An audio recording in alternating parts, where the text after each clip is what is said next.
warahmatullahi wabarakatuh. Selamat pagi Bapak Ibu yang saya hormati dari SD Negeri 1 Bumirjo dan tamu undangan Pak Musin yang saya hormati pula dari SD Negeri 2 Wonokromo. Yang pertama, marilah kita memanjatkan puji syukur kehadirat Allah Subhanahu wa taala yang telah melimpahkan karunia-Nya kepada kita semua, sehingga pada kesempatan kali ini kita diberi kenikmatan, kesehatan dan kesempatan sehingga Bapak Ibu bisa hadir memenuhi undangan kami, yaitu dalam acara Desiminasi Budaya Positif oleh saya sendiri, Haleni Gasari, CGP Angkatan 8 dari SD Negeri 1 Bumirjo, Kecamatan Mojo Tengah, Kabupaten Wonosobo. Yang kedua, sholawat serta salam senantiasa kita haturkan kepada baginda Rasul Nabi Muhammad SAW yang insya Allah akan memberikan syafaatnya kepada kita semua di dunia maupun di akhirat nanti. Bapak Ibu yang saya hormati, sebelum kegiatan ini saya mulai, perkenankanlah saya menyampaikan beberapa hal tentang tujuan saya mengadakan desiminasi ini. Tujuan saya mengadakan desiminasi ini yang pertama, saya ingin menyampaikan tentang budaya positif. Setelah saya mempelajari modul 1.4 di kegiatan guru penggerak, saya berharap nanti Bapak Ibu bisa mulai menerapkan apa yang sudah saya sampaikan. Mulai dari diri sendiri, secara pelan-pelan berubah ke arah yang lebih baik. Jadi perubahannya ini saya harapkan bisa mulai dari diri sendiri, kemudian bisa dilakukan mulai tahun ajaran baru atau Senin depan. Selanjutnya terima kasih saya ucapkan kepada Bapak Ibu yang telah berkenan untuk hadir di sini, menyempatkan waktunya untuk mengikuti kegiatan pada hari ini. Sebelumnya, supaya lebih semangat, saya sapa dulu Selamat pagi semuanya. Masih semangat Iya, terima kasih. Silakan lanjut. Oke, sebelum kita mulai tentang budaya positif, silakan Bapak Ibu maju ke depan, kita bermain dulu, ice breaking dulu untuk membangun konsentrasi Bapak Ibu. Silakan bisa maju ke depan semuanya. Yuk. Kirain es krim. Es breaking. Pagi-pagi Es krim. Sebelah sini Ada kemana Ki? Ada ke sana boleh. Agak ke sini lagi Pak. Ya, terima kasih. Sana. Sila men. Ayo ke sini lagi, Ayo, ikut saja. Yuk. Mana? Yes, mana? Cuma Oke. cumut. Oke. Kata kuncinya adalah silahkan lakukan kegiatan. Silahkan lakukan kegiatan jika saya menggunakan kata kunci guru berkata. Silakan lakukan kegiatan jika saya menggunakan guru berkata sesuai dengan petunjuk. Oke? Dengarkan. Guru berkata, kita semua mengangkat tangan kanan. Guru berkata, kalau hari Senin harusnya kita siap. Dan guru berkata, kalau berpakaian harus rapi. Kalau sudah rapi, kita bisa mengangkat kedua tangan kita. Oke, guru berkata, silakan turunkan tangan kalian. Selesai, silakan duduk. Loh, kok semuanya duduk? Padahal tidak ada kata guru berkata. Oh iya. Nah, konsentrasinya beliau ya. Oke. Karena saya belum bilang guru berkata. Kok semuanya duduk Oke, sekali lagi ya, konsentrasi Guru berkata, tangan di pinggang. Dua-duanya. Dan guru berkata, silakan angkat tangan kiri.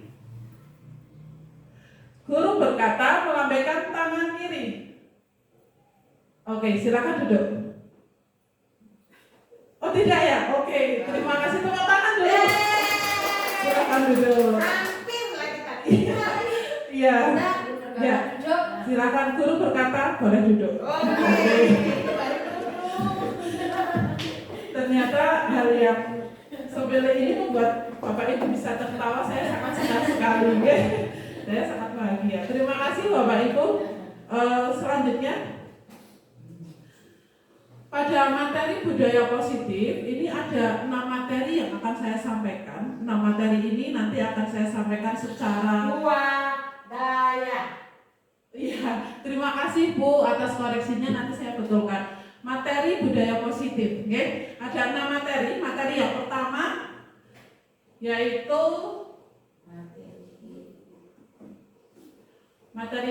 yaitu disiplin positif dan nilai-nilai kebajikan universal.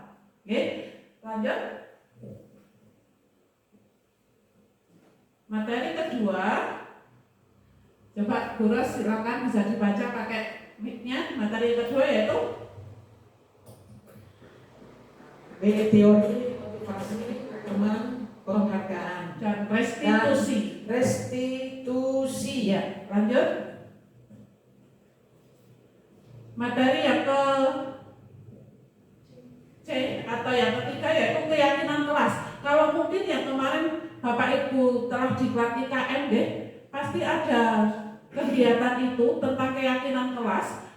Kalau dulu namanya kesepakatan kelas, tetapi sekarang dirubah menjadi keyakinan kelas. Oke, lanjut Pak. Materi yang keempat yaitu kebutuhan dasar manusia dan dunia berkualitas. Kemudian materi yang kelima, restitusi, 5 posisi kontrol seorang guru. Dan materi yang keenam,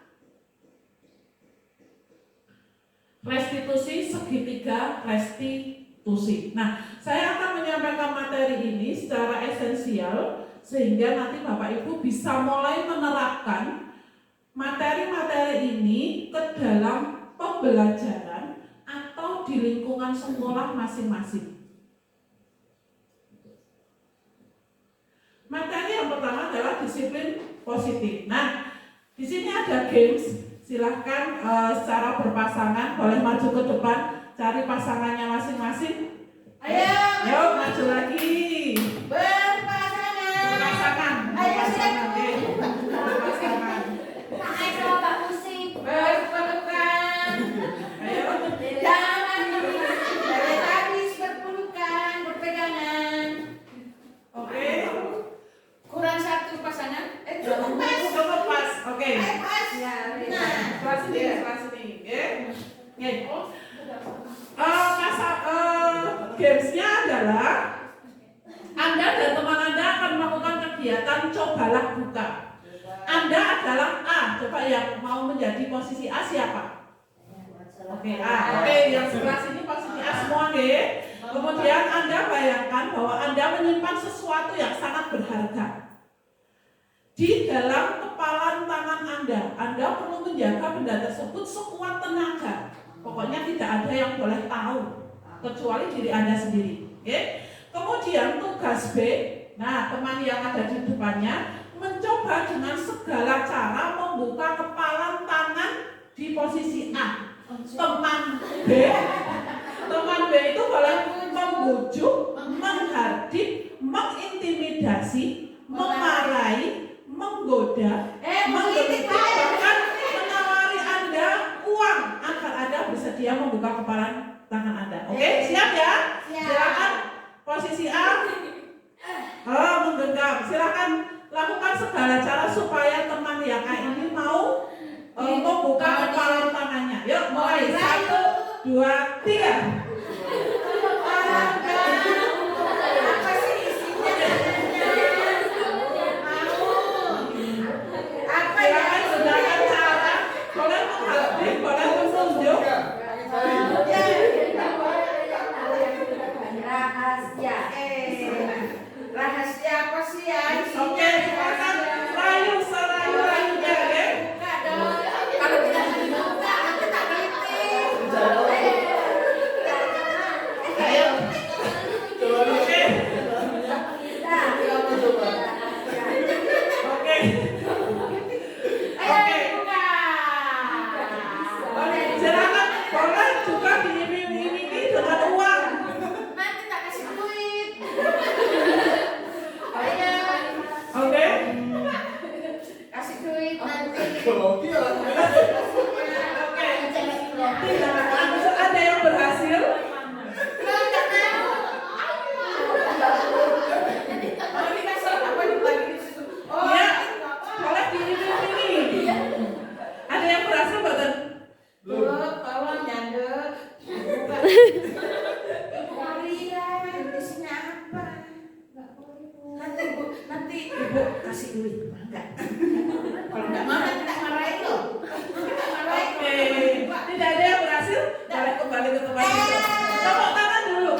apakah Anda atau B membuka kepala tangan Anda? Membuka buatan tadi yang di posisi A. Mengapa? Apa alasannya? Anda kok tidak mau membuka kepala tangan Anda? Padahal ini sudah sangat menggiurkan ya Bu? Ya. Ya, mempertahankan sesuatu yang menjadi hak milik saya dan tidak boleh diketahui oleh orang lain ataupun teman sendiri. Ya, terima kasih. Tepuk tangan dulu. Berarti itu termasuk prinsip ya. Sesuatu yang milik saya itu tidak boleh ada orang lain yang tahu. Coba yang tadi di posisi A, sinten nggih? Nggih, coba Bu As, monggo.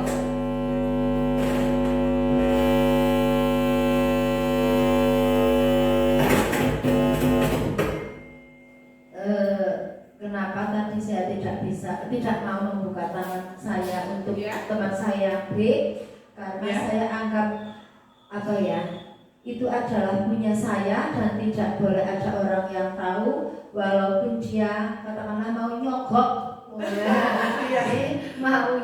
mau ngupai uang atau apalah dengan bujuk rayu, tapi saya tidak mempan. Ya, terima kasih Bu As. Tepuk tangan buat Bu As.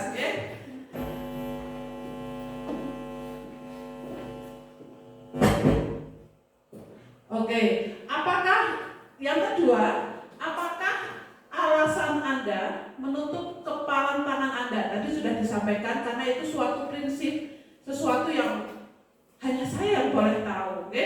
Nah, dalam kegiatan tadi, sesungguhnya siapa yang memegang kendali atau yang memegang kontrol itu siapa? Apakah orang yang berusaha membujuk untuk membuka kepala tangan atau diri kita sendiri? Coba Bapak Ibu. Diri kita sendiri. Oke, sepakat ya? Bahwa diri kita sendiri itu yang mampu mengontrol adalah diri sendiri. Lanjut. Nah, selanjutnya dalam bukunya psikiater dan pendidik Dr. William Glasser dalam kontrol teori yang kemudian hari berkembang dinamakan choice theory meluruskan beberapa miskonsepsi tentang makna kontrol. Yang pertama, ilusi guru mengontrol murid. Jadi kita beranggapan seolah-olah murid itu bisa dikontrol oleh kita. Sepakat betul? Ya. Padahal sebenarnya tidak. Murid mau melakukan kontrol terhadap kita itu karena dia mengizinkan dirinya untuk dikontrol. Padahal sebenarnya murid itu tidak bisa kita kontrol. Sepakat betul Bapak Ibu? Ketika contoh, nah besok berseragam ya, silahkan Bu monggo. Nah besok berseragam ya, seolah-olah kan kita sudah mengontrol si murid tersebut. Tetapi murid itu sebenarnya dia sedang mengontrol dirinya sendiri. Ilusi itu apa nggih Bapak Ibu? Ilusi itu kan angan-angan atau hayalan. Kemudian teori yang kedua, ilusi bahwa semua penguatan positif, efektif dan bermanfaat. Yang ketiga, ilusi bahwa kritik dan membuat orang merasa bersalah dapat menguatkan karakter. Yang keempat, ilusi bahwa orang dewasa memiliki hak untuk memaksa. Ayo kita pasti sering melakukan, terutama bagi Bapak Ibu yang sudah berkeluarga, kita pasti beranggapan ini itu yang terbaik buat kamu. Oh jodolan ado-ado. Mungkin enggak bagaimana banyak sekali tuntutannya. Ya, itu kita memposisikan bahwa seolah-olah bahwa kontrol orang dewasa itu memiliki hak untuk memaksa. Yakin pada keyakinan bahwa memaksa itu yang terbaik untuk anak-anak kita, ya betul? Nah, sebenarnya itu hanya ilusi. Jadi, yang dapat mengontrol diri kita sendiri, yang dapat mengontrol diri adalah diri kita sendiri, bukan orang lain. Tetapi ketika orang tersebut mau melakukan sesuai dengan perintah atau petunjuk dari kita, sebenarnya dia sedang mengizinkan bahwa kita dikontrol oleh orang lain. Selanjutnya, dalam bukunya Penggalan Stephen R. Covey, bila kita ingin membuat kemajuan perlahan sedikit demi sedikit ubahlah sikap atau perilaku Anda. Jadi kita bisa mulai dari diri sendiri dulu. Namun bila kita ingin memperbaiki cara-cara utama kita, maka kita perlu mengubah kerangka acuan kita. Ubahlah bagaimana Anda melihat dunia, bagaimana Anda berpikir tentang manusia, dan ubahlah paradigma Anda, skema pemahaman dan penjelasan aspek-aspek tertentu tentang realitas. Nah, jadi setelah kegiatan ini, saya berharap kepada Bapak Ibu bisa merubah diri sendiri, menerapkan tentang nilai-nilai kebajikan, nilai-nilai disiplin positif dan budaya positif di sekolah masing-masing. Makna kata disiplin. Disiplin di sini yaitu ketika mendengar kata disiplin, apa yang terbayang di benak Bapak Ibu sekalian? Patuh. Oke, coba Pak. Kira-kira apa? Patuh terhadap segala perintah. Oh, patuh terhadap segala perintah. Ada yang lain? Patuh terhadap segala aturan. Coba kita baca. Kebanyakan orang menghubungkan kata disiplin itu dengan tertib, teratur, patuh pada peraturan. Betul sekali Pak Musin. Kata disiplin juga sering dihubungkan dengan hukuman. Ya, betul. Kalau tidak mengerjakan sesuatu akan dihukum. Kalau tidak mengerjakan sesuatu akan mendapatkan sanksi, gitu, oke? Padahal itu sesungguhnya berbeda, karena belajar tentang disiplin positif tidak harus dengan memberi hukuman. Justru itu adalah salah satu alternatif terakhir, dan kalau perlu tidak perlu digunakan sama sekali. Dalam budaya kita, makna disiplin dimaknai menjadi sesuatu yang dilakukan seseorang pada orang lain untuk mendapatkan kepatuhan. Kita mempengaruhi orang lain supaya mereka dapat disiplin. Kita cenderung menghubungkan kata disiplin dengan ketidaknyamanan. Contoh, ketika anak tidak membawa PR, tidak mengerjakan PR, kita berdalihnya menggunakan kata disiplin, kemudian anak diberi hukuman. Nah, sebenarnya itu bukan disiplin. Itu adalah termasuk bagian dari hukuman. Nah, nanti materi hukuman akan saya jelaskan berikutnya. Nah, makna kata disiplin yang dimaksud di sini adalah disiplin diri, memiliki motivasi internal. Anak dapat melakukan disiplin itu karena menyadari, menghargai untuk dirinya sendiri. Contoh, ketika anak upacara, kan biasanya memakai pakaiannya lengkap, okay? Mungkin awalnya anak memakai pakaian yang lengkap itu karena ada peraturan sekolah. Tetapi lambat laun diusahakan supaya anak memakai pakaian sendiri itu secara lengkap karena ada kesadaran dari diri sendiri. Jadi jika kita tidak memiliki motivasi tersebut, maka kita memerlukan pihak lain untuk mendisiplinkan kita atau motivasi eksternal karena berasal dari luar. Disiplin diri dapat membuat seseorang menggali potensinya menuju kepada sebuah tujuan, sesuatu yang dihargai dan bermakna. Dengan kata lain, disiplin diri juga mempelajari bagaimana cara kita mengontrol diri, bagaimana menguasai diri dan memilih tindakan yang mengacu pada nilai-nilai yang kita hargai. Jadi, disiplin ini, disiplin yang diharapkan anak-anak dapat melakukan serangkaian kegiatan atas kesadaran diri sendiri, meskipun pada awalnya ada pengaruh dari luar. Nah, pengaruh dari luar kita sebagai guru itu namanya pengaruh eksternal. Kemudian nilai-nilai kebajikan universal yang kaitannya dengan disiplin adalah dalam mencapai disiplin diharapkan anak-anak bisa melakukan atau bisa menghasilkan anak yang beriman, kemudian mandiri, bernalar kritis, kreatif, empati, suara hati, dan sebagainya.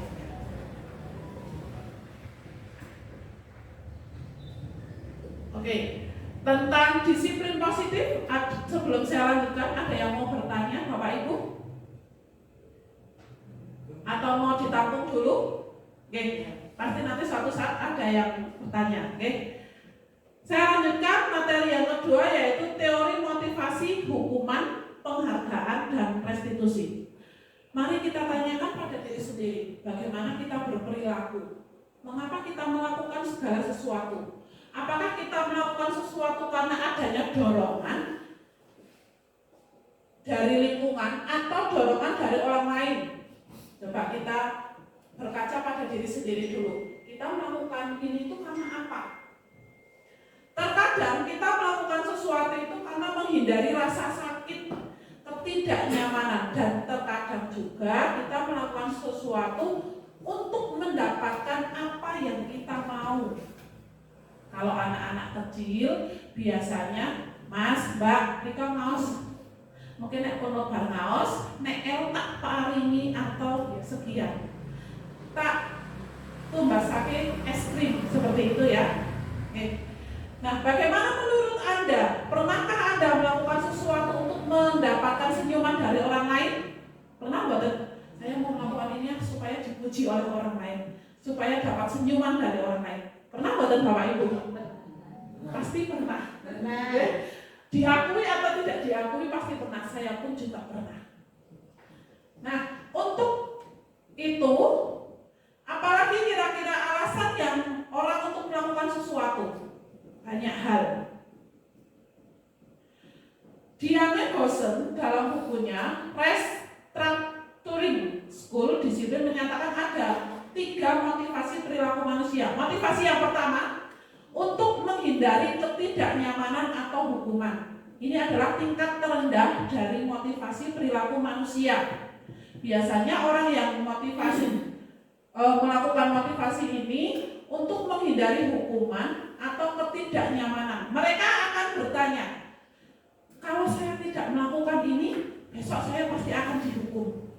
Kalau saya tidak mengerjakan PR, besok pasti guru akan marah. Nah, ini adalah motivasi yang terendah. Sebenarnya mereka sedang menghindari sebuah permasalahan.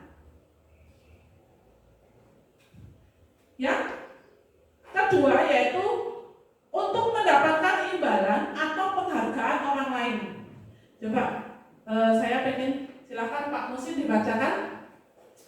Untuk mendapatkan imbalan atau penghargaan dari orang lain, satu tingkat di atas motivasi yang pertama. Di sini orang berperilaku untuk mendapatkan imbalan atau penghargaan dari orang lain. Orang dengan motivasi ini akan bertanya, apa yang akan saya dapatkan apabila saya melakukannya? Mereka melakukan sebuah tindakan untuk mendapatkan pujian dari orang lain yang menurut mereka penting dan mereka letakkan dalam dunia kualitas mereka. Mereka juga melakukan sesuatu untuk mendapatkan hadiah, pengakuan, atau imbalan. Motivasi ini juga bersifat eksternal. Oke, terima kasih Pak. Jadi yang pertama tadi untuk menghindari hukuman itu juga motivasi eksternal, dan sekarang untuk mendapat penghargaan ini juga salah satu motivasi eksternal. Pernahkah Bapak Ibu melakukan hal sedemikian? Pernah betul. Nah, sekarang kita lihat ke anak-anak didik kita. Pernahkah anak didik kita melakukan hal tersebut?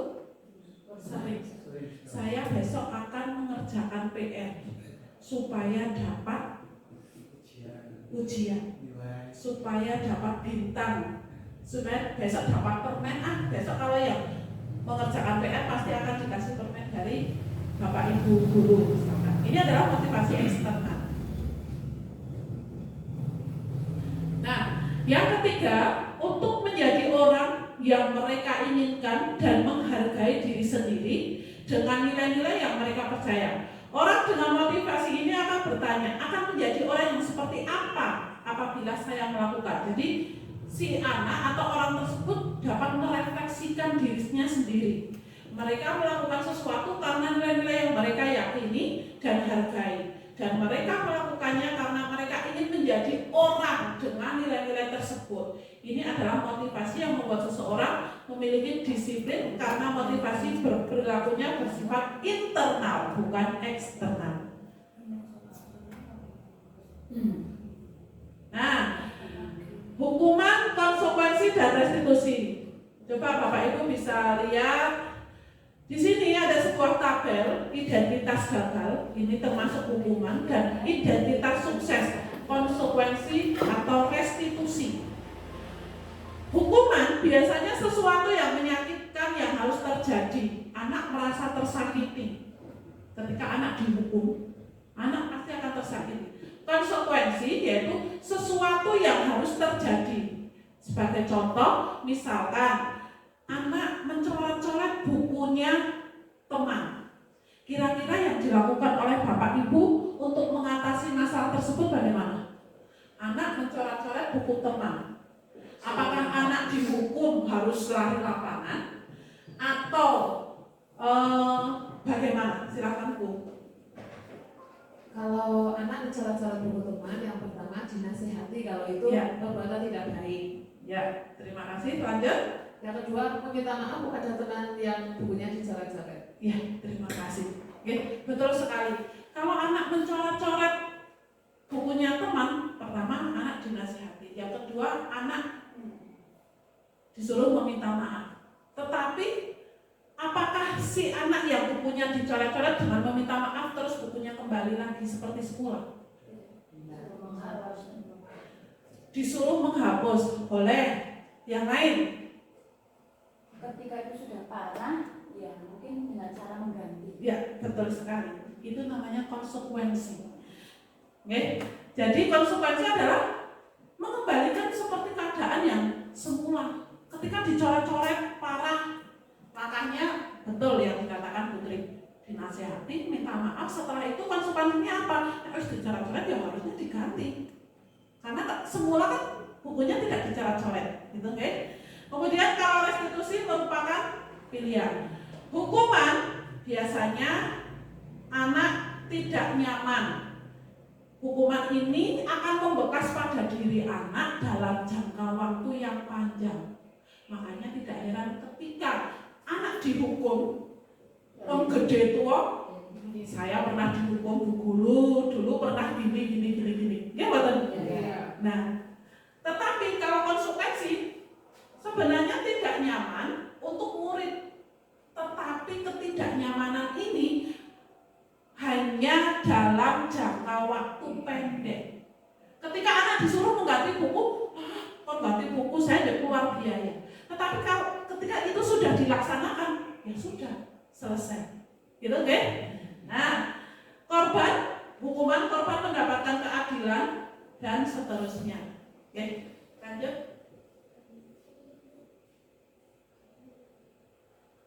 Ya. Apa?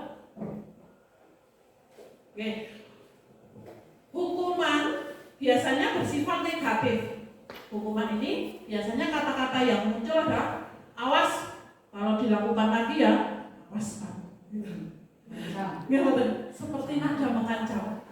Modelnya paksaan. Besok kalau kamu tidak menggunakan sepatu ini lagi, besok nggak boleh masuk kelas. Ini termasuk hukuman. Sedangkan konsekuensi itu sifatnya netral.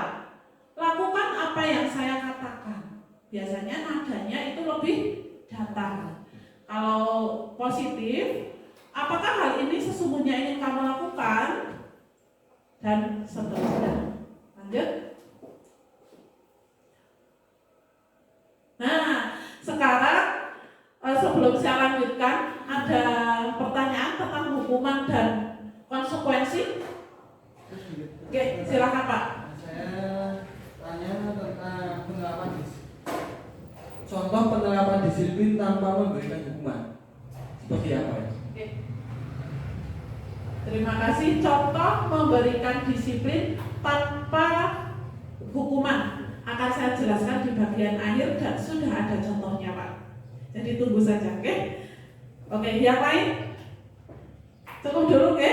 Nah, sekarang kita akan bermain termasuk hukuman atau konsekuensikah dari kasus ini.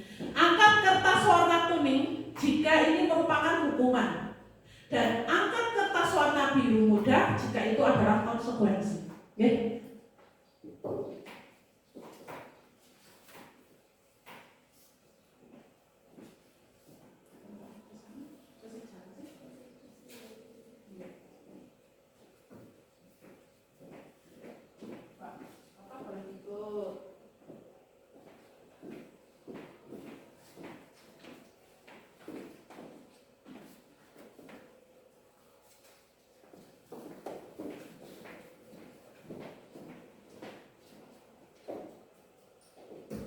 Oke, siap Bapak Ibu?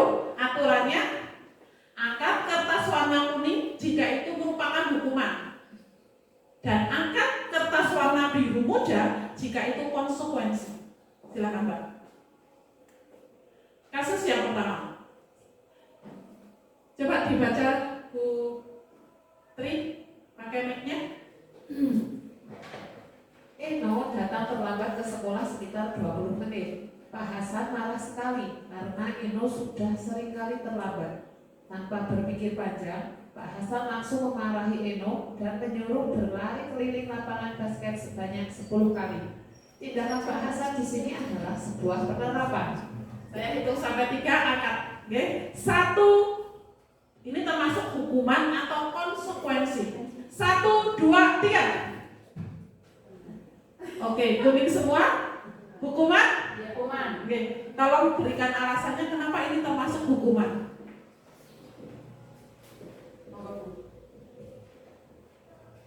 Karena Pak Hasan ini langsung menyuruh memarahi Eno dan menyuruh untuk berlari keliling lapangan sebanyak 10 kali tadi.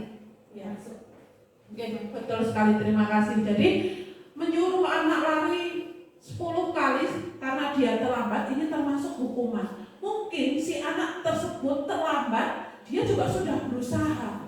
Pasti anak lari, ya betul. Dia sudah berusaha, kok sampai di sekolah ditambah lagi disuruh lari mengelilingi lapangan basket sebanyak 10 kali, ini juga termasuk hukuman. Betul sekali. Sekarang yang kedua. Yang kedua, Siti mencoret-coret di buku Tini. Ibu guru meminta Siti segera membersihkan coretan di buku Tini. Tindakan ibu guru tersebut merupakan penerapan hukuman atau konsekuensi. Angkat 1, 2, 3. Oke, betul ya. Tolong berikan alasan kenapa ini termasuk konsekuensi. Seperti yang sudah dijelaskan tadi, yang Bu Tri sama Bu Ita jelaskan, yang langkah pertama harus dinasihati dan menyuruh anak untuk meminta maaf dan juga menggantikan. Ya. Oke, terima kasih, betul sekali. Jadi mengganti buku ketika dicoret-coret teman lain ini termasuk konsekuensi. Ya. Mungkin si anak atau Sitinya tidak nyaman, tetapi hanya dalam jangka waktu pendek. Sedangkan Eno disuruh lari lapangan, dia tidak nyamannya itu mungkin dalam jangka waktu yang lebih panjang, sehingga terkadang muncul ada perasaan tidak nyaman bahkan dendam. Kalau anak-anak yang SMA itu muncul dendam, kalau anak SD ya sudah gitu aja. Oke, lanjut. Masih termasuk hukuman atau konsekuensi. Yang berikutnya, Budi terlambat 10 menit mengikuti pelajaran olahraga.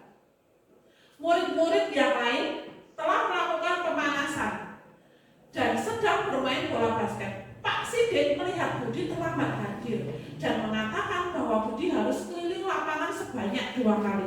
Ini termasuk hukuman atau konsekuensi. Angkat kertasnya 1, 2, 3. Ya, betul sekali. Ini adalah hukuman atau konsekuensi? Hukuman. Ya, karena di mana tadi si Budi terlambat 10 menit dan dihukum sama Pak gurunya, Pak Sidik, untuk mengelilingi lapangan sebanyak 2 kali. Hukuman atau konsekuensi? Hukuman. Hukuman atau konsekuensi? Yang lain?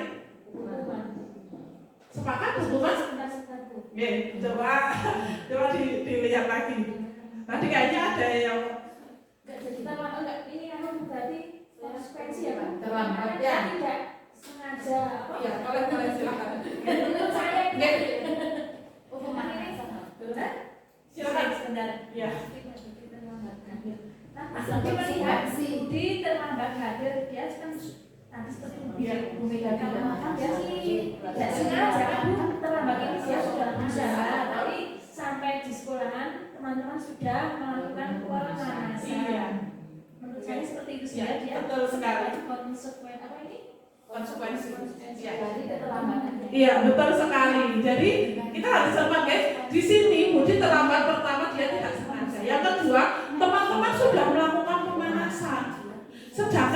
belum. Nggih mboten? Ya. Maka ketika disuruh keliling berlari keliling lapangan sebanyak 2 kali, ini merupakan konsekuensi. Biasanya kalau olahraga itu sebelum melakukan kegiatan itu kan ada pemanasan. Budi melewatkan kegiatan pemanasan. Nah, kegiatan berkeliling 2 kali ini merupakan pemanasannya si Budi. Maka ini adalah konsekuensi. Oke, sudah mulai paham ya arahnya? Oke, sekarang yang kedua. Membersihkan WC sekolah karena mematahkan pensil kawannya. 1, 2, 3. Hukuman. Termasuk apa ini? Hukuman. Berikan alasannya, Pak. Hukuman karena hukuman dari membersihkan WC. Ya karena setelah mematahkan pensil temannya, kemudian disuruh membersihkan WC. Harusnya apa? Kalau mematahkan pensil kawannya? Menggantikan pensil yang baru atau Iya, betul sekali. Terima kasih, Pak. Jadi ketika mematahkan pensil tidak harus membersihkan WC, tetapi mengganti pensil yang patah tersebut. Oke, lanjut. Masih ada 2 lagi, Bapak Ibu. Menarik buat kira-kira Bapak Ibu. Kita jadi tahu ya konsekuensi dan hukuman. Oh, ternyata masih ada 3. Mencatat 100 kali di dalam buku kalimat, saya tidak akan terlambat lagi. Ini ada anak terlambat lagi. Karena terlambat ke sekolah, ini termasuk hukuman atau konsekuensi. Tadi apa ya? Yang biru apa kalau biru? Konsekuensi. Yang kuning? Hukuman. Ini termasuk hukuman atau konsekuensi. 1, 2, 3. Diangkat. Hukuman. Ya betul, hukuman. Jadi ketika terlambat tidak ada kaitannya oleh saya tidak akan terlambat lagi sampai 100 kali. Ini termasuk hukuman. Oke? Lanjut. Lari mengelilingi lapangan basket 2 kali karena terlambat hadir di sekolah. Hukuman atau konsekuensi? Angkat. Hukumannya masih. Terus bingung. Apa Bapak Ibu? Hukuman. Murid diminta bertelanjang kaki sepanjang hari karena tidak menggunakan sepatu warna hitam sesuai peraturan sekolah. Hukuman atau konsekuensi? 1, 2, 3. Sebentar, itu bertelanjang kakinya itu ke istirahat juga tidak pakai atau Iya. cuma? Itu sepatunya istilahnya diminta sekolahan. Jadi 1 hari full anak tidak menggunakan Konsekuensi. Karena itu ada konsekuensi. Coba Bu, kenapa kok alasannya? Konsekuensi itu alasannya ya karena ya sih Ayo, lagi. Anak kita kasihan ya, nggak pilih sandal nggak apa-apa kalau saya. Nggak masalah bertelanjang kaki, sepatunya oke. Karena kamu tidak pakai sepatu, konsekuensinya 1 hari tidak boleh memakai ini. Tapi sekolah juga punya konsekuensinya kan kasihan Bu, ya pakai sandal, ya. Nggak apa-apa loh Pak. Oke, jadi pemahamannya betul sekali. Kalau murid bertelanjang kaki 1 hari, kasihan. Ya, tapi kalau sepatunya Itu termasuk apa berarti yang itu? konsekuensi? Tidak yang ini bertelanjang kaki sepanjang hari. Ini hukuman. Cuma kalau ditambahin dipinjami sepatu dari sekolahan atau sandal konsekuensi. Iya, oke, lebih paham sekarang ya. Oke, terima kasih Bapak Ibu. Saya sangat senang sekali ketika diseminasi ini Bapak Ibu sangat aktif sekali. Ya, lanjut. Tentang tadi ada yang mau bertanya hukuman konsekuensi ada yang mau ditanyakan Bapak Ibu? Cukup ya? Kalau cukup saya lanjutkan materi yang ketiga yaitu keyakinan kelas. Nah Bapak Ibu yang kemarin mendapatkan diklat IKM atau yang pernah mendapatkan diklat IKM pasti mendapatkan materi tentang ini. Kalau dulu namanya kesepakatan kelas, sekarang berubah menjadi keyakinan kelas. Nah kenapa sih tidak peraturan kelas saja? Kalau yang dulu kan pasti kita mengenal peraturan kelas, setiap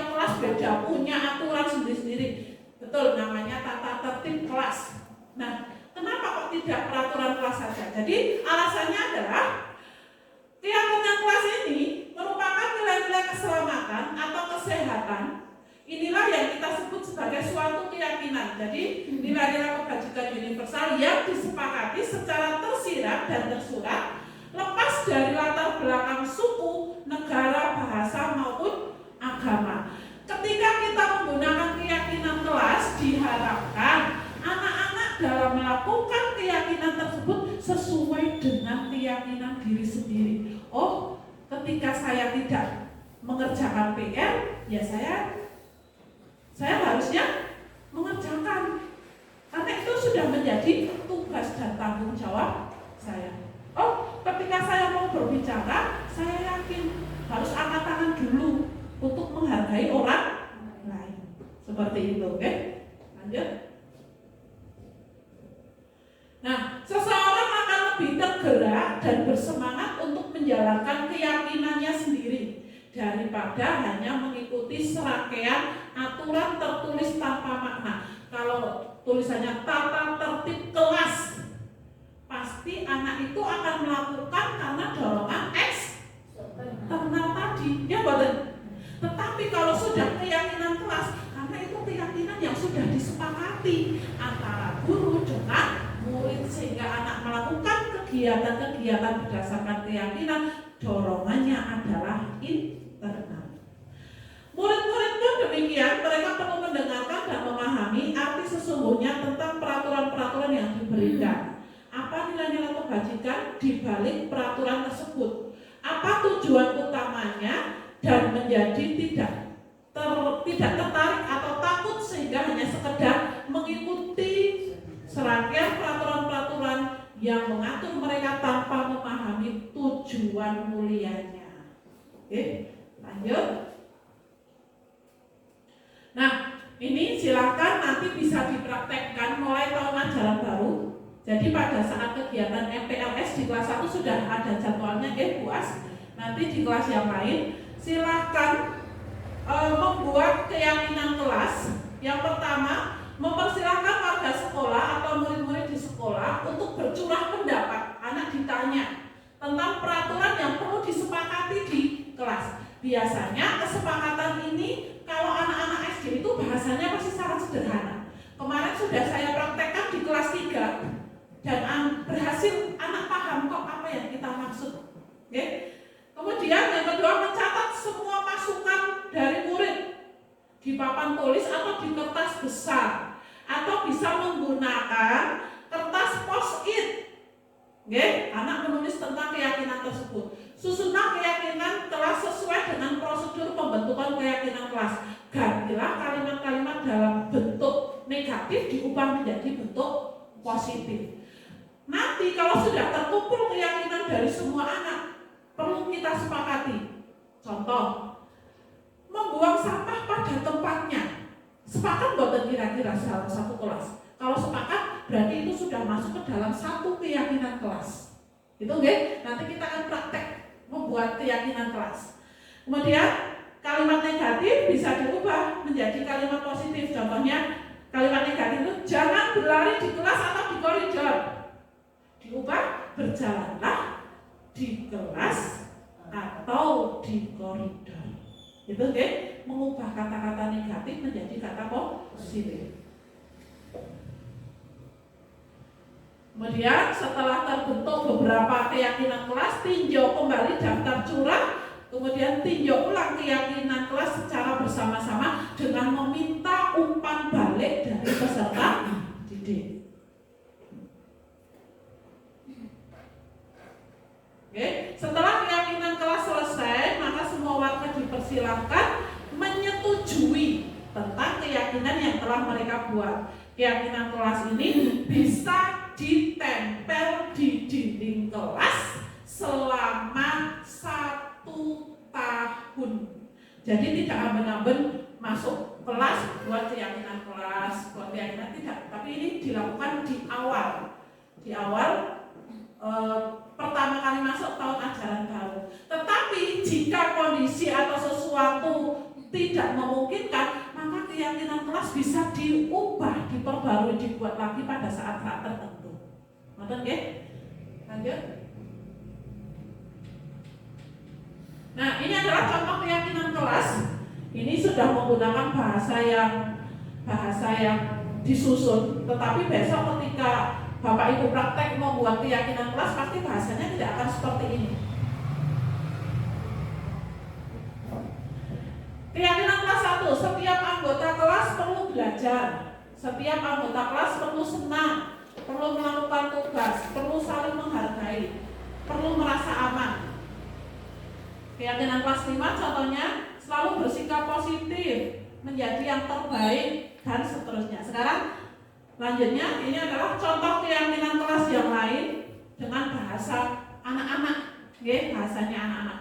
Misalkan, nah ini contoh keyakinan kelas yang sudah disepakati, kemudian bisa dicetak pakai banner, bisa menggunakan kertas besar, kreativitasnya Bapak Ibu bersama anak-anak, kemudian ditempel di kelas masing-masing.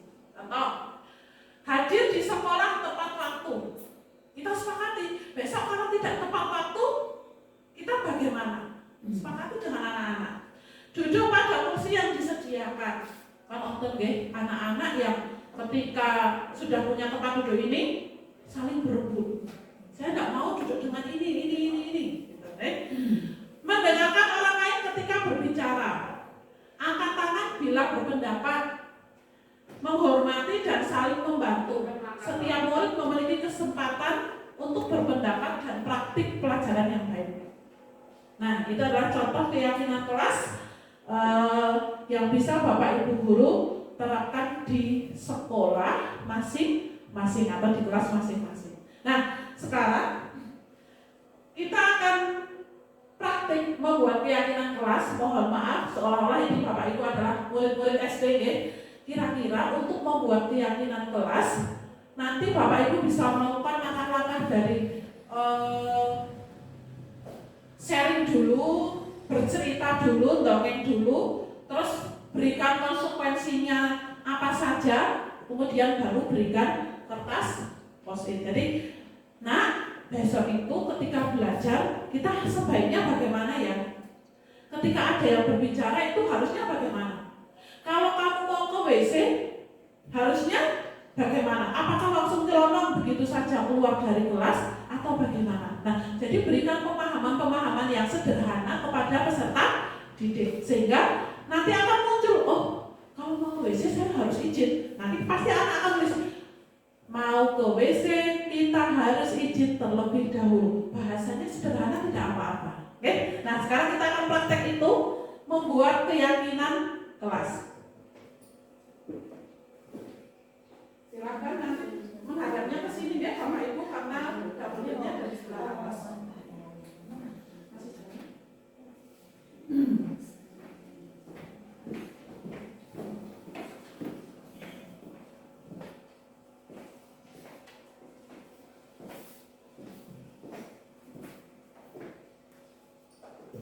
Yang sudah menulis bisa menempel di papan plano, kemudian nanti kita bersama-sama membacanya. Coba kembali ke yang tadi.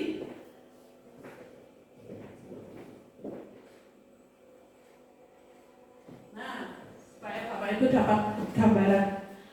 Karena seolah-olah Bapak Ibu adalah murid atau tadi di SD, silakan bahasanya seperti bahasa anak SD. Ya,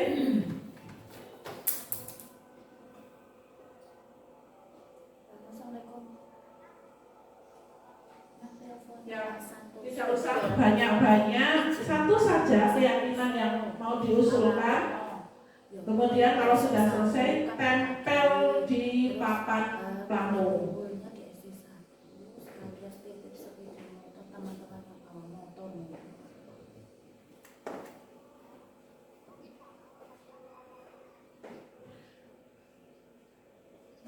Kalau Bu Ika pasti sudah agak paham, karena kemarin sudah lihat prosesnya ya Bu Ika. Proses ketika mau membentuk suatu keyakinan kelas. Sudah, saya sudah kirim Pak Budi langsung ke sana.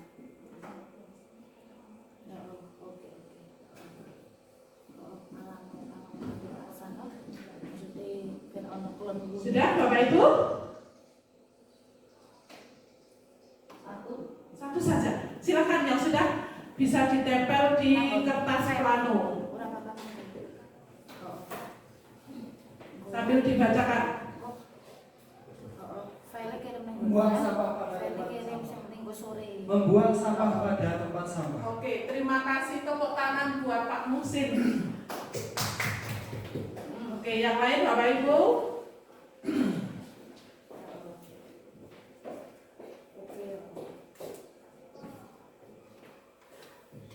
Tidak terlambat datang ke sekolah. Yang kedua, Bu? Membuang sampah pada tempatnya. Oh, sama. Oke, terima kasih. Monggo Bu Has.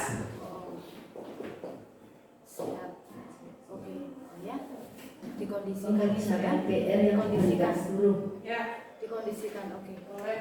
Terima kasih. Monggo.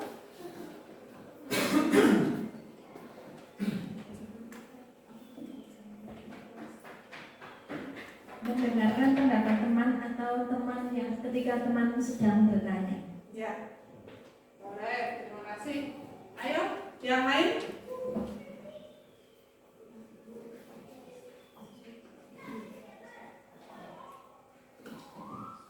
Bu Ika. Berperilaku sopan dengan guru dan teman saat Ya, pakai ini. berperilaku sopan dengan guru dan teman saat di kelas. Ya. Selanjutnya yang belum. Iya. Oke, ayo maju bersama-sama.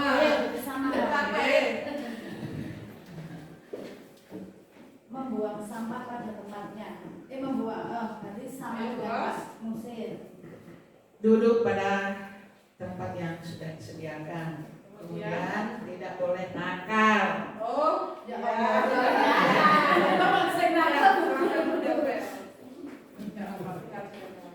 apa Mbak?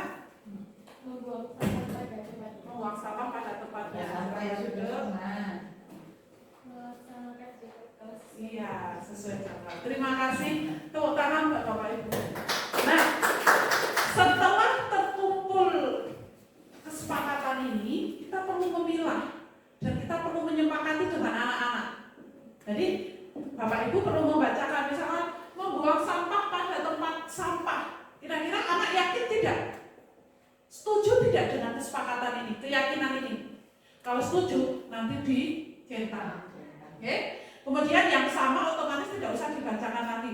Nah, dari sekian kesepakatan ini biasanya ada beberapa yang tidak disepakati, maka Bapak Ibu cukup tulis yang disepakati bersama. Setelah mendapatkan kesepakatan ini, maka itulah keyakinan. Keyakinan itu Bapak Ibu bisa tulis atau didesain semenarik mungkin. Contohnya seperti ini, baru ditempel.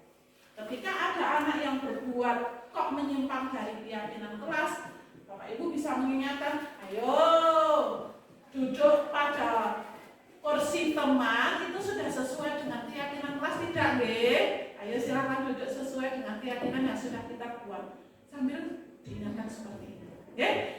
Tolong bisa dipraktekkan mulai tahun ajaran baru besok. Jadi kegiatan pada MPLS selain kelas 1, kelas yang lain bisa membuat keyakinan kelas. Paham Bapak Ibu? Oke, terima kasih. Lagi. Nah, yang materi yang keempat adalah kebutuhan dasar manusia dan dunia berkualitas. Seluruh tindakan manusia memiliki tujuan tertentu, tidak terkecuali seorang murid atau seorang siswa.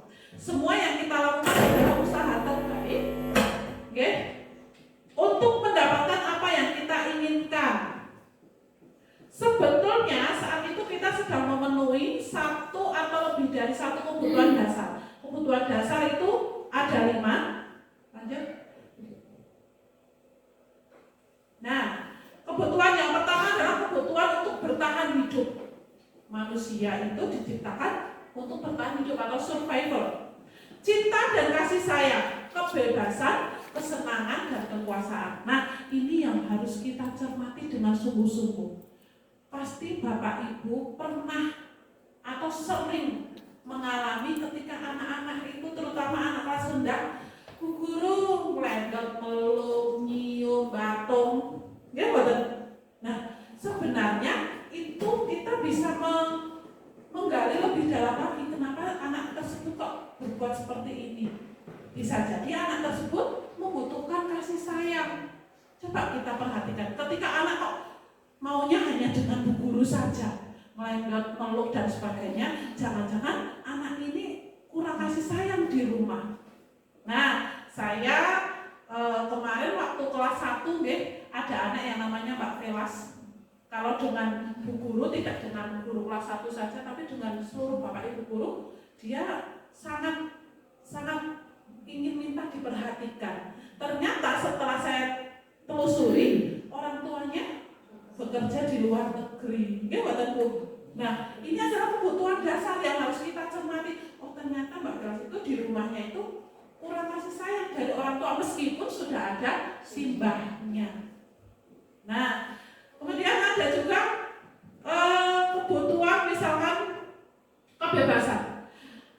Kita sebagai guru terkadang menjumpai anak-anak yang ketika diajar itu tiduran, mainan sendiri.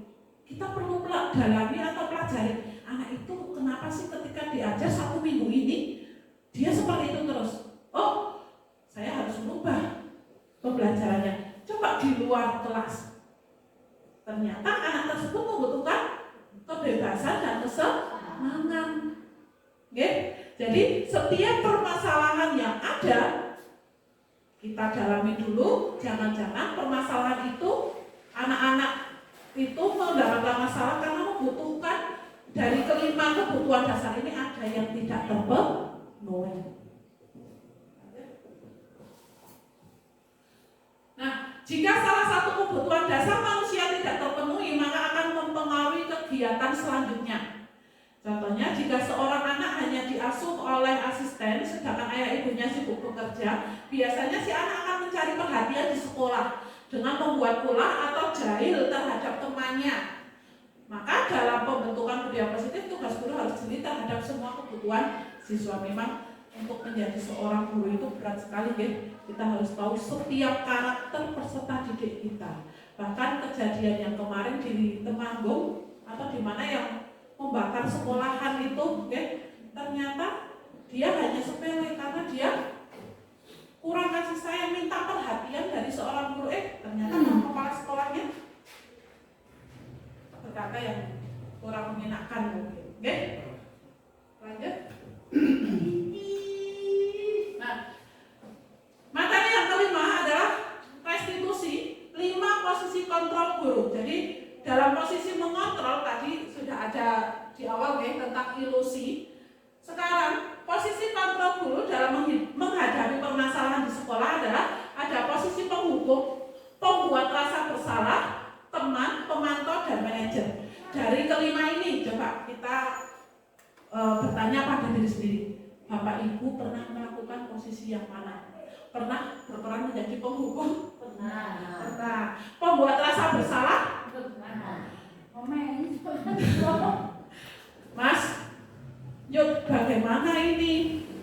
Report jalan habis niki. Itu pernyataan-pernyataan yang membuat anak merasa bersalah. Teman, pemantau, dan manajer. Silakan. Nah, berikut posisi penghukum. Seseorang penghukum bisa menggunakan hukuman fisik maupun verbal, kata-kata, pandangan, lirikan. Itu bisa saja berupa hukuman. Biasanya penghukum ini kata-katanya sangat keras. Patuhi aturan saya. Awas kalau tidak. Kamu selalu saja salah. Selalu yang terakhir. Nah, guru seperti ini senantiasa dia menganggap bahwa dengan posisi penghukum ini akan berhasil karena telah memberikan pelajaran. Padahal justru si anak akan merasa tersakiti. Nah, hasilnya bagaimana posisi penghukum ini? Posisi penghukum ini biasanya nada suaranya tinggi, bahasa tubuh, matanya melotot, dan jika jarinya menunjuk-nunjuk menghadap. Kemungkinan murid Bisa jadi sesudah kembali duduk, murid tersebut akan mencoret-coret bukunya di meja tulis atau di bukunya. Lebih buruk lagi sepulang sekolah, murid melihat motor atau mobil bapak ibu, murid akan menggores mobil tersebut atau motor tersebut. Akan sifat agresifnya itu akan diluapkan kepada benda-benda yang berkaitan dengan bapak ibu. Kalau bapak ibu menempatkan pada posisi penghukum. Yang kedua, pembuat rasa bersalah. Pada posisi ini biasanya guru akan bersuara lebih lembut.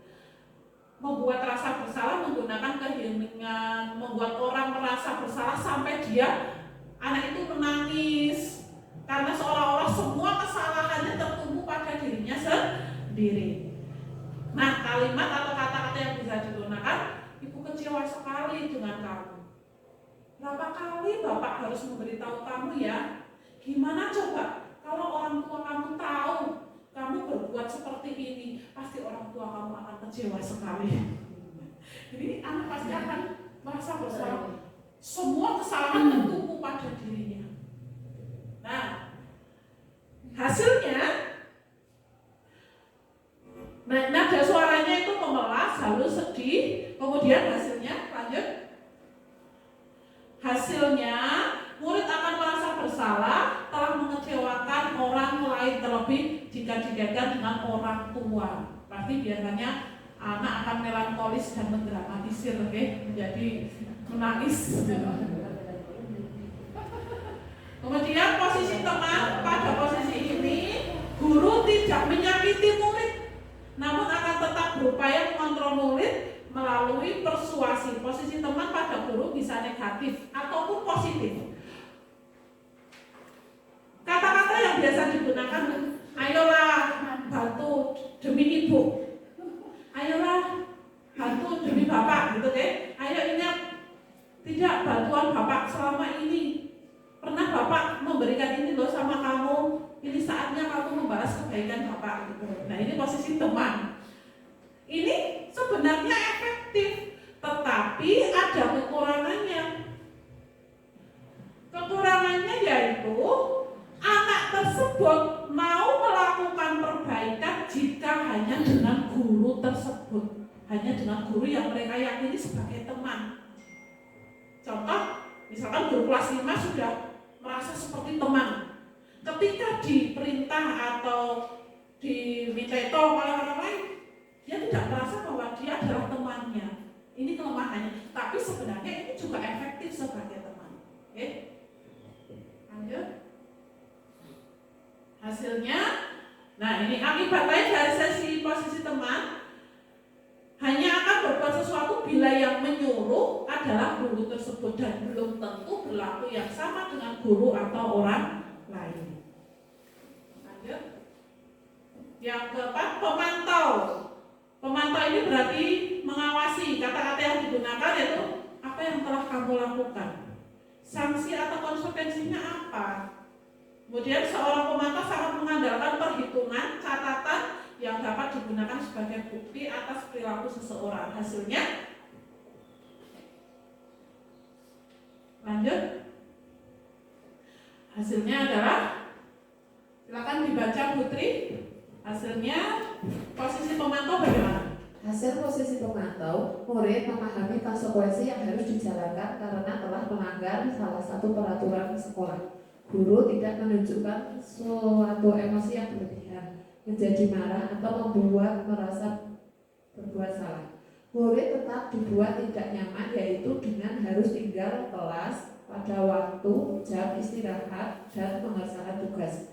Guru tetap harus memantau murid pada saat mengerjakan tugas di jam istirahat karena murid tidak bisa ditinggal seorang diri. Ya, jadi pada posisi pemantau ini kita sudah tidak menggunakan kata-kata kasar lagi, tetapi harus ada konsekuensinya. Murid memunculkan konsekuensi setelah berbuat salah itu apa? Nah, yang paling ideal terakhir yaitu posisi manajer. Pada posisi manajer, di mana guru berbuat sesuatu dengan murid, mempersilahkan murid mempertanggungjawabkan perilakunya, mendukung murid untuk menemukan solusi atas permasalahannya sendiri. Jadi kalau boleh saya harusnya kamu tidak seperti ini, harusnya bagaimana? Konsekuensinya apa? Dan selanjutnya. Lanjut. Nah, berikut akan saya tayangkan contoh bagaimana menghadapi suatu kasus, menghadapi suatu kasus pada 5 posisi tersebut. Silakan disimak.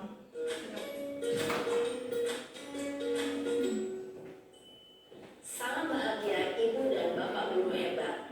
Dalam penerapan disiplin positif restitusi, salah satu program yang dikembangkan adalah 5 posisi kontrol. 5 posisi kontrol dalam restitusi adalah proses perjalanan seorang pendidik agar dapat mengenali dirinya. Pada video kali ini, kita akan membahas tentang 5 posisi kontrol yang dikembangkan oleh Diane Gossen dan contoh penerapannya.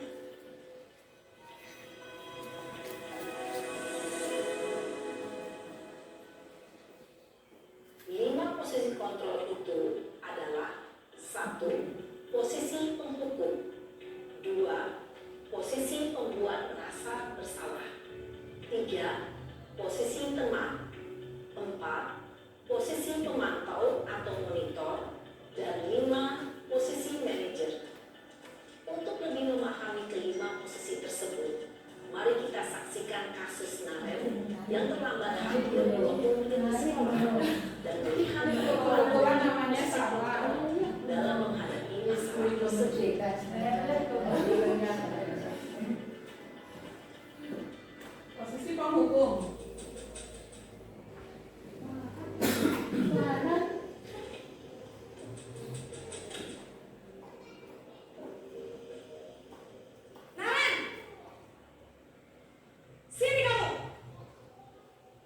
Selamat pagi, Bu.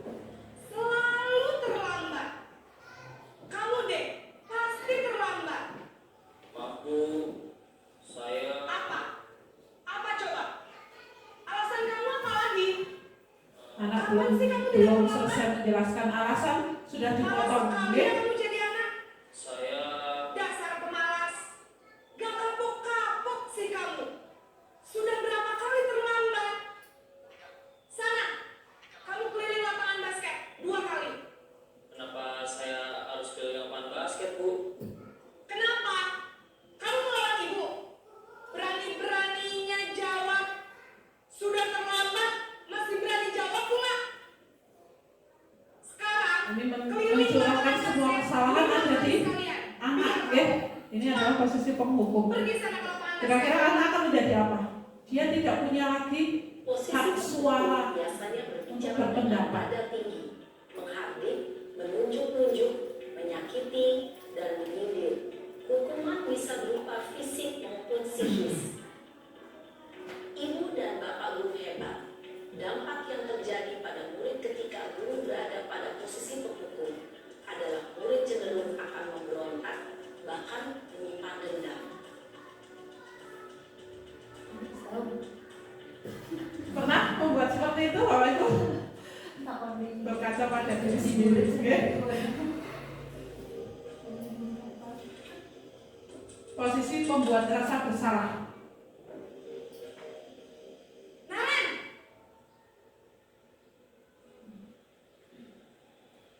Selamat pagi, Bu. Naren. Kamu kenapa terlambat lagi, nak? Ya Tuhan, Naren. Kamu senang ya bikin ibu susah ya? Kalau kamu terlambat lagi, nanti ibu yang ditegur bapak kepala sekolah, nak. Disangka ibu tidak bisa membina kamu. Duh, gimana ini? Maaf, Bu. Duh, Gusti Naren.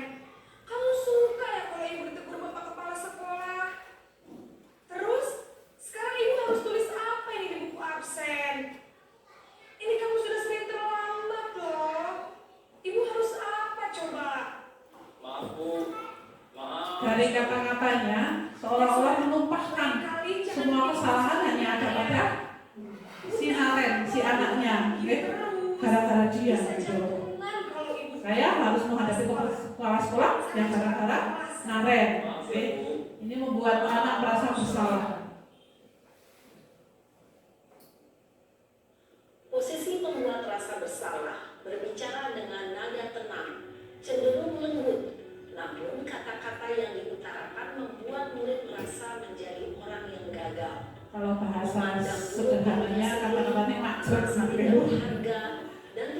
sanggup membahagiakan orang lain.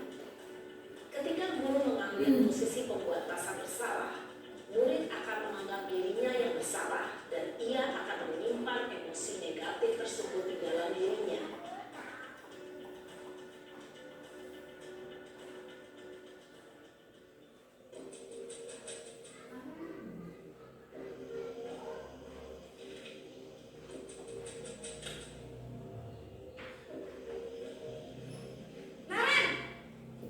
Posisi sebagai teman. Selamat pagi, Bu. Wah, sudah jam berapa ini, Nak? Terlambat lagi ya, sayang? Iya, Bu. Habis ibu saya lupa bangunkan saya, Bu. Kamu malah menyalahkan ibu kamu. Kamu bukannya anak yang larinya paling kencang. Kok terlambat sih? Iya, Bu. Saya memang terlambat bangun tadi. Jadi, biarpun saya lari kencang, tetap gak kekejar, Bu. Ya sudah sana. Nanti lain kali larinya lebih kencang lagi ya. Biar gak terlambat lagi. Bikin seneng ibu. Demi ibu. Bisa kan? Bisa lah, Bu. Ya sudah sana masuk kelas. Ibu beresin urusan absen kamu. Kamu ini ada-ada saja. Dalam posisi teman, guru berbicara dengan nada suara ramah, akrab, cenderung bersenda gurau untuk menjaga suasana tetap santai. Murid akan merasa senang, aman, dan akrab dengan guru. Identitas yang tercipta adalah identitas sukses atau berhasil. Namun, perlu diingat, karena ini masih dorongan eksternal, maka ada faktor ketergantungan dari murid kepada orang tertentu. Di sini, guru absennya, sehingga di lain waktu, murid bisa berperilaku baik, namun hanya kepada orang-orang tertentu saja.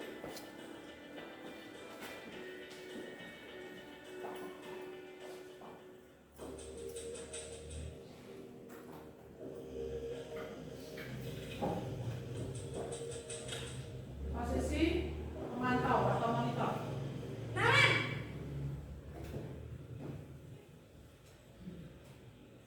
Selamat pagi, Bu. Naren, apa peraturan sekolah kita tentang jam berapa kita harus masuk sekolah, Nak? Kita harus di sekolah jam 7, Bu. Iya betul, sekarang sudah jam 20. Naren sudah tahu konsekuensinya jika terlambat hadir. Paham, Bu. Saya harus tinggal kelas pas jam istirahat selama 20 menit. Iya benar, konsekuensinya demikian. Jadi nanti jam 9.30 pas istirahat, kamu harus tinggal di kelas, kerjakan tugas tambahan untuk ketertinggalan kamu, ya? Baik, Bu. Posisi pemantau mengandalkan penghitungan atau data untuk mengontrol murid. Guru mengarahkan murid berdasarkan peraturan dan konsekuensi. Seorang pemantau menunjukkan bahasa tubuh dan ekspresi wajah yang datar dan cenderung formal.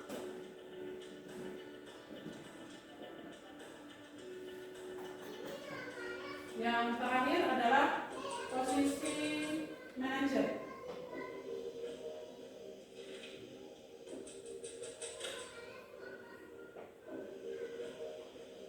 Naren!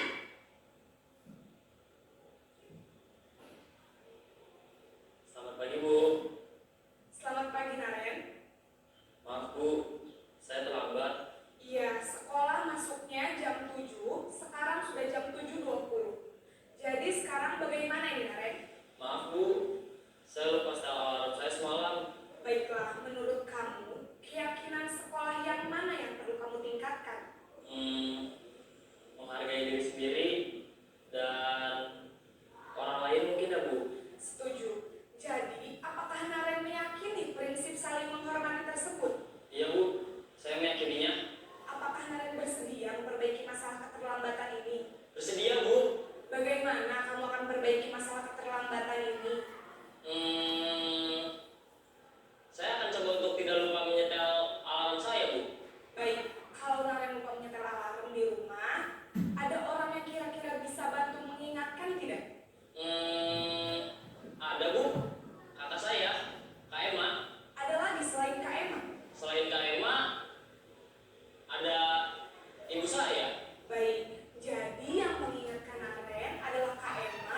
bertanggung jawab, dan dapat memecahkan masalah. Tujuan dari posisi ini adalah agar murid dapat berefleksi. Oke, dari kelima posisi tadi, kira-kira posisi mana yang paling ideal? Penghukum? Tidak, ya? Pembuat rasa bersalah? Tidak. Kemudian yang paling ideal yang mana Bapak Ibu? Yang manajer, betul sekali yang manajer. Sebenarnya kita bisa memulai dari posisi teman dulu, meskipun itu masih ada dorongan dari eksternal, tapi kita bisa mulai dari teman dulu. Setelah itu kita tingkatkan posisi menjadi pemantau. Kalau pemantau sudah berhasil, baru kita memposisikan diri sebagai manajer. Jadi menggali siswa, melakukan tanggung jawab, dan mencari solusi untuk dirinya sendiri. Oke. Kemudian materi yang terakhir adalah segitiga restitusi. Apa itu segitiga restitusi? Segitiga restitusi adalah suatu proses dialog yang dijalankan guru atau orang tua agar dapat menghasilkan murid yang mandiri dan bertanggung jawab. Silakan lanjut. Nah, pada segitiga restitusi, namanya segitiga restitusi, berarti ada 3 tahapan yang harus dilakukan. Yang pertama, menstabilkan identitas, yaitu membuat kesalahan adalah suatu proses. Jadi setiap orang pasti punya kesalahan.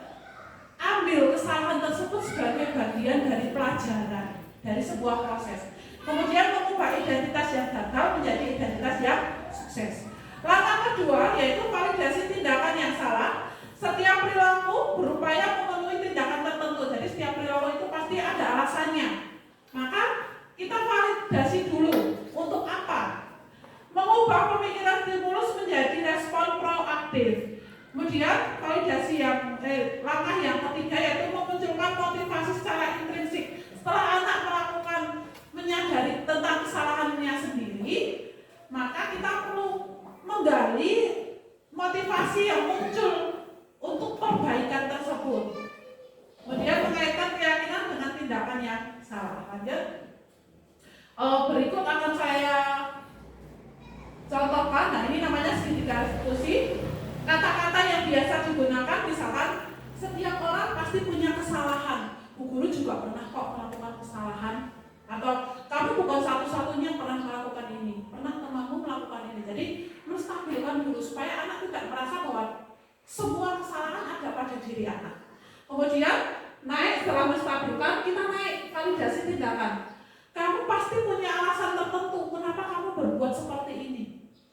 Kemudian adakah cara yang lebih efektif untuk membalas teman kamu misalkan dengan tidak menyakiti atau bagaimana.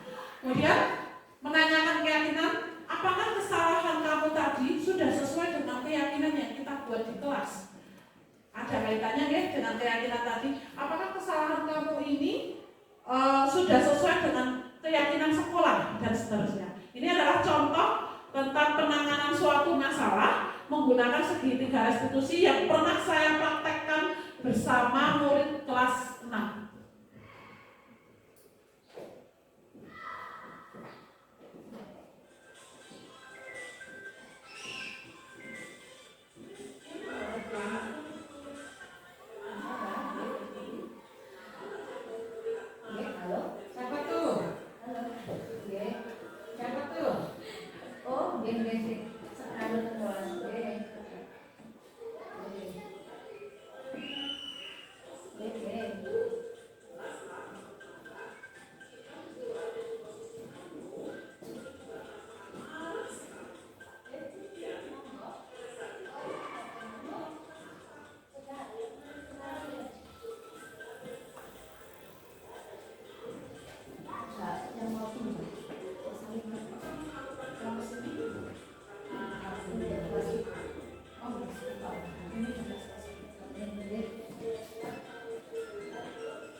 menanyakan keyakinan.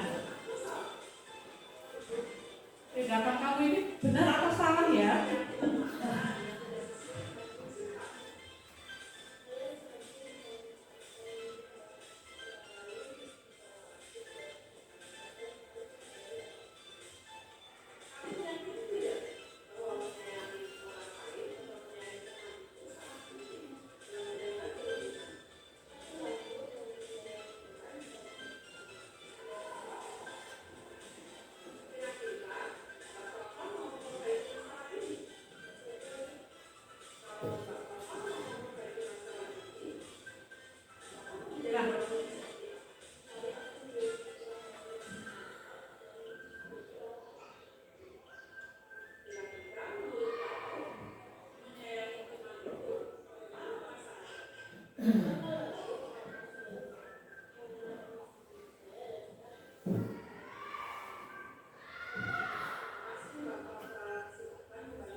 Halo, perkenalkan nama saya Fitri Desalva. Saya dipanggil Bapak dari SDN. Setelah ada diskusi oleh kita, saya menjadi anak yang punya. Nah, jadi Bapak Ibu bisa memulai menangani sebuah masalah dengan menggunakan tahapan restitusi.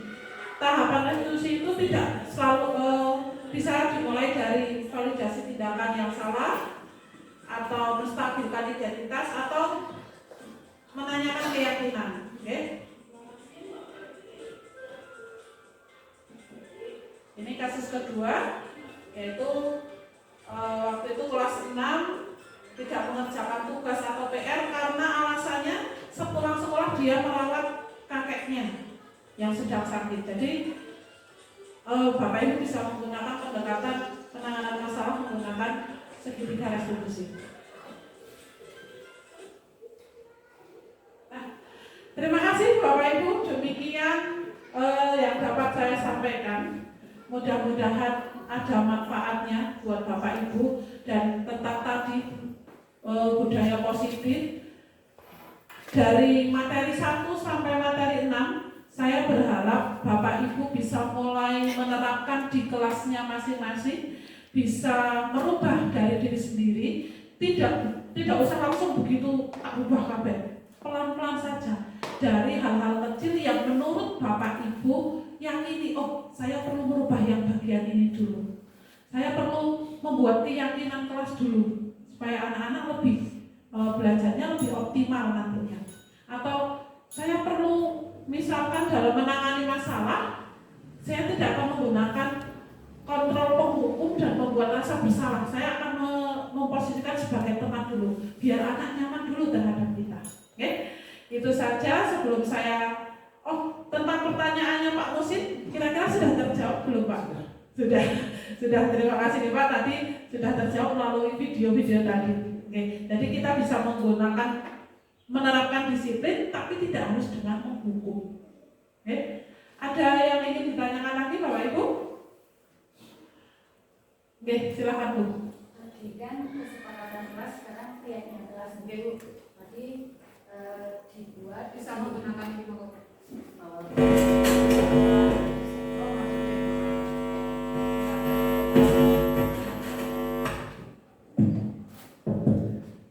Keyakinan kelas kan tadi dibuatnya di awal tahun kita masuk, lalu kita tempel. Nah, yang sering kita temui kalau kita lihat kalau sekarang kan modul ajar atau RPP itu keyakinan kelas itu kan ada di setiap tahapan awal. Seperti itu. Terus bagaimana? Apa kita membuat ulang atau kita cuma sekedar mengingatkan? Seperti itu. Terima kasih, pertanyaan yang bagus sekali Bu Ita.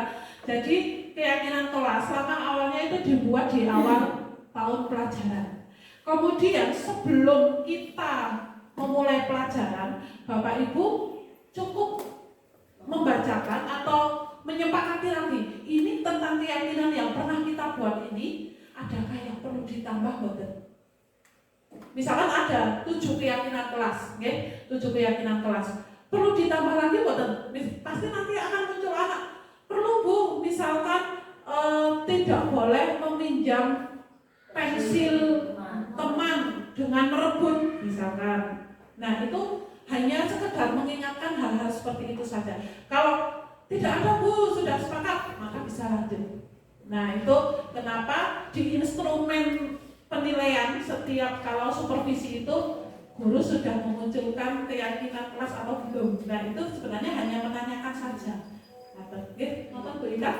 Yang lain monggo. Tidak ada? Kalau tidak ada, saya akhiri kegiatan desiminasi ini. Sebelum saya akhiri, saya mengucapkan banyak-banyak terima kasih kepada Bapak Ibu Guru yang sudah menyempatkan untuk hadir untuk mengikuti desiminasi ini. Mudah-mudahan apa yang saya sampaikan dapat bermanfaat bagi Bapak Ibu, dan monggo segera diterapkan, diimplementasikan di kelasnya masing-masing. Dimulai dari hal-hal kecil terlebih dahulu. Karena di kurikulum Merdeka ini yang jadi poin penting itu adalah mendidik, adalah menuntun. Setiap anak itu memiliki kodrat masing-masing yang sudah digariskan oleh Tuhan Yang Maha Kuasa. Setiap anak itu unik, memiliki kelebihannya masing-masing. Jadi tugas kita itu hanya menuntun supaya kodrat itu dapat berjalan dengan semestinya. Kita tidak bisa memaksakan anak yang pandai melukis untuk bisa menjadi pandai dalam hal matematika. Ya, Bapak Ibu. Karena setiap anak itu unik dan tugas kita hanya menuntut. Demikian yang dapat saya sampaikan. Saya akhiri. Wabillahi taufiq wal hidayah. Wassalamualaikum warahmatullahi wabarakatuh. Sampai jumpa di kegiatan selanjutnya. Silakan lambaikan tangan, menghadap ke kamera. Sampai jumpa. Sampai jumpa, baikkan. Terima kasih.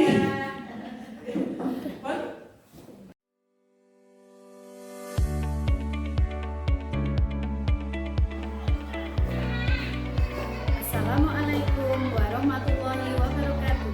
Perkenalkan, saya Resti Yunita Lestari, guru senior di SD Negeri 1 Bumberjo. Setelah mengikuti desiminasi budaya positif yang disampaikan di Balai Megasari, saya merasa senang dan saya lebih paham bagaimana pentingnya budaya positif baik dalam kehidupan sehari-hari maupun di lingkungan. Setelah mengikuti desiminasi budaya positif, saya akan mengimplementasikannya ke dalam kelas, dimulai dengan membuat kesepakatan kelas yang berorientasi pada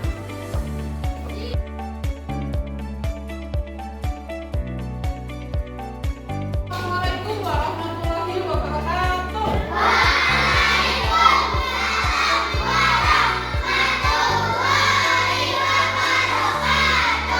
Setelah tadi kita semua berkenalan, kemudian tahu nama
dia